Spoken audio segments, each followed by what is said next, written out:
Okay, what you're seeing here is a GUR. That's the abbreviation for what we call ground under repair.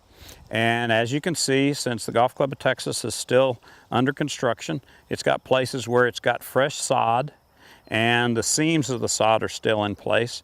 And even though you can have a rule sheet that says you get relief from sod seams, if they have a really bad place, they can draw a circle around it with a white line like this, put GUR on it, and say that entire area is ground under repair. Okay, so let's say I hit a shot and it rolls into the ground under repair. Now that's actually a pretty good area. And if I like it just the way it is, I can play it just like that. Because I got a good lie, yeah, I'm in ground under repair, but I'm the player, so I get to choose if I like that lie. But what if I hit another ball and it rolls down into one of the sod seams? Okay, or let's say it rolls into one of these areas like this. Okay, well that's gonna affect my shot. So what do I do in a situation like that? Okay, I get free relief. If it's GUR, if it's ground under repair, I get free relief from that. And the rule is I get relief no near the hole, outside the ground under repair. So here's the line, and there's another line. And so I pick the ball up, and since it's a 1 club length relief, because it's a no penalty, I can go 1 club length this way and drop it, or I can go 1 club length this way and drop it. The basic rule is I can't go closer to the hole. Okay, so if I come out here, I can drop it there, and then no penalty. So if I hit my second shot there, I'm still laying 2, hitting my third shot.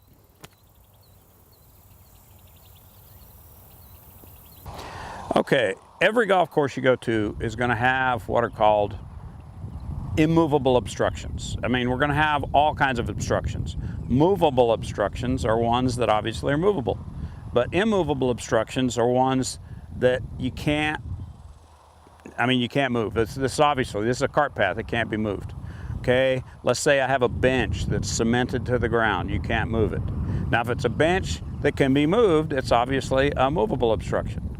And if my ball is under the bench and the obstruction can be moved, you can just move the obstruction and then play the ball, and then you put the obstruction back, all right? But in this instance, since we've got a cart path, and the cart path is an immovable obstruction, I can't move it anywhere. Okay, I've got a golf ball that landed right here, and I'm headed this way down the fairway, and unfortunately, my ball is in a good lie, but my feet are standing on the cart path. Okay. As a golfer, I have some options here, okay? First option is, if I like the lie, I can actually stand on the cart path and hit the shot. No penalty, no problem. I just go on and hit the shot just as it lies. Now, if I want relief from it so that I can stand on fairway, then what I do is first I determine where I have full relief.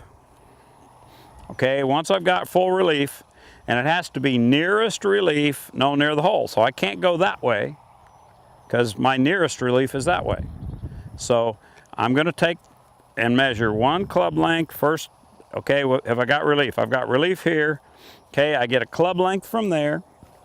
All right, and I'll mark the position of the golf ball with some tees, pick my club up. Then I pick the golf ball up. You never pick the golf ball up until you know where you're going with it. And then I'm going to drop it. I aim toward the flag, look toward the flag, hold it shoulder height, and I drop it. Now I'm in play because that's an immovable obstruction. That's no penalty, okay? Now, what if my ball's in the middle of the cart path? Same situation. I get relief from that. But again, it has to be nearest relief, no near the hole. And if you look at the cart path, I'm closer to this side than I am to this side. So my relief is going to be here. I'll get my 1 club length to where I've got relief, then I'll get to drop it, no penalty. All right. Now here's another situation. Let's say my feet are okay, but my swing's going to be affected by the path. Again, I have an option. If that's the best lie in the area, I can play it off the path. That could hurt your golf club, so most people choose not to do that. So what do I do in a situation like that? Again, nearest relief. So I determine where my nearest position of relief is. I'll mark it with a couple of tees. I can pick up the golf ball and drop it. No penalty.